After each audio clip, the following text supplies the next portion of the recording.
kematian, dan rindu bertemu dengan Allah. Man ahabba liqa Allah, ahabba Allah liqa'ah. Wa man kariha liqa Allah, kariha Allah liqa'ah. Masya Allah. Hadis ini, Nabi kata, sesiapa yang gembira, seronok dan suka nak bertemu dengan Allah Subhanahu Wa Taala, maka Allah pun seronok dan suka nak bertemu dengan dia.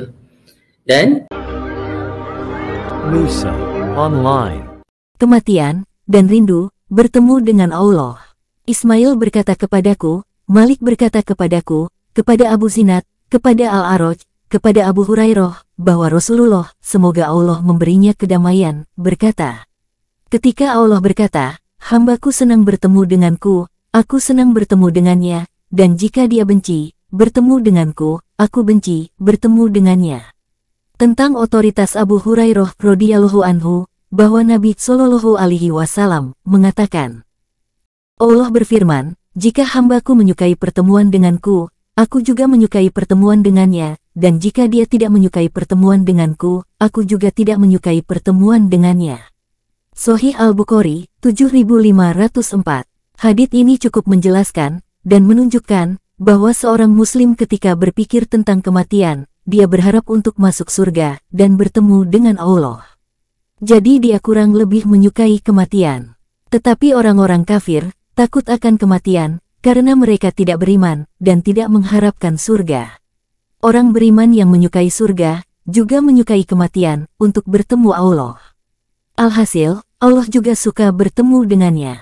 Aisyah, salah seorang istri Nabi Shallallahu Alaihi Wasallam, bertanya, kita membenci kematian.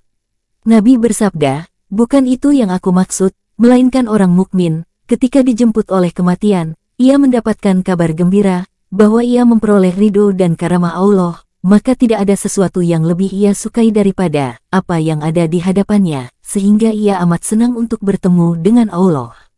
Allah pun senang untuk bertemu dengannya.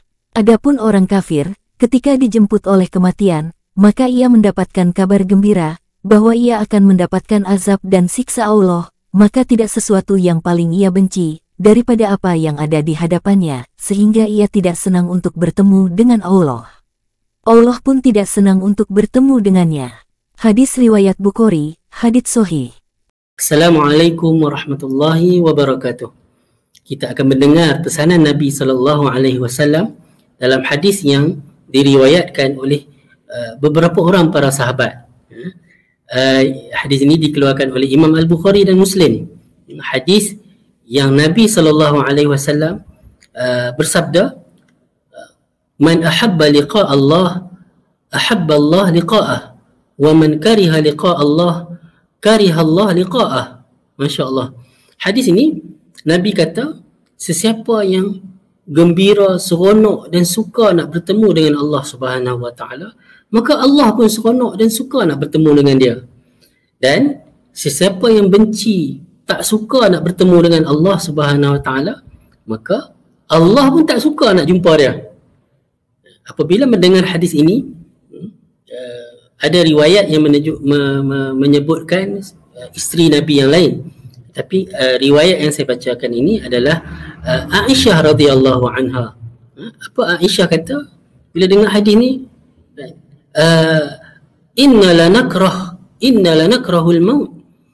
Nak maksud dia siapa yang nak mati? Maksudnya fitrah manusia ni kalau boleh siapa pun tak mau mati. Siapa yang nak mati kan? Tambah kalau muda-muda lagi ni, lagilah kita tak bersedia nak mati. Adakah maksud kalau kita tak mau mati, maka maknanya kita tak mau jumpa Allah? Bila kita tak mau jumpa Allah, maksudnya Allah pun tak mau jumpa kita, Allah pun tak suka. Adakah itu maksud dia? Itu soalan Aisyah tu sangat valid lah. Nabi pun jawab, qala laisa zak, bukan itu maksud dia. Nabi kata, walakin al-mu'min idza hadarahu al-maut busyira bi ridwanillah wa karamatih falaysa syai'un ahabba ilaihi mimma amamah. Nabi kata, seorang mukmin apabila dia sampai ketika dia nak mati, idza hadarahul maut, ketika dia nak mati, ketika dah nazak tu, diberi kabar gembira, digembirakan dia dengan keredaan, keredaan Allah, karamati, karam ni apa nak kata, generosity, kepemurahan Allah, apa yang telah Allah janjikan, sediakan bagi dia selepas dia mati nanti kan, alam yang berikutnya lah sehingga tidaklah sesuatu apa pun yang lebih dia sukai melainkan apa yang menanti dia tu. Maka dia pun sukalah nak jumpa Allah, maka Allah pun suka nak jumpa dia. Sebaliknya, wa innal kafira, sesungguhnya orang-orang yang menentang Allah, yang against Allah, okay, apabila mereka nak mati tu, busyira bi'adzabillah, mereka diberi kabar buruk dengan azab Allah Subhanahu wa taala, wa uqubatih, dan hukuman-hukuman yang Allah akan sediakan bagi dia. Falaisa syai'un akrahu ilaihi mimma amamah, maka tidak ada perkara yang paling dia benci melainkan apa yang menanti dia tu nanti. Ni dia nak mati ni kan, bila nak mati tu tunjuk pula kat dia, ni lepas ni hang nak kena ni, nak kena ni, nak kena ni kan. Jadi siapa yang suka, maka sebab itulah dia tak suka dan tak mau bertemu dengan Allah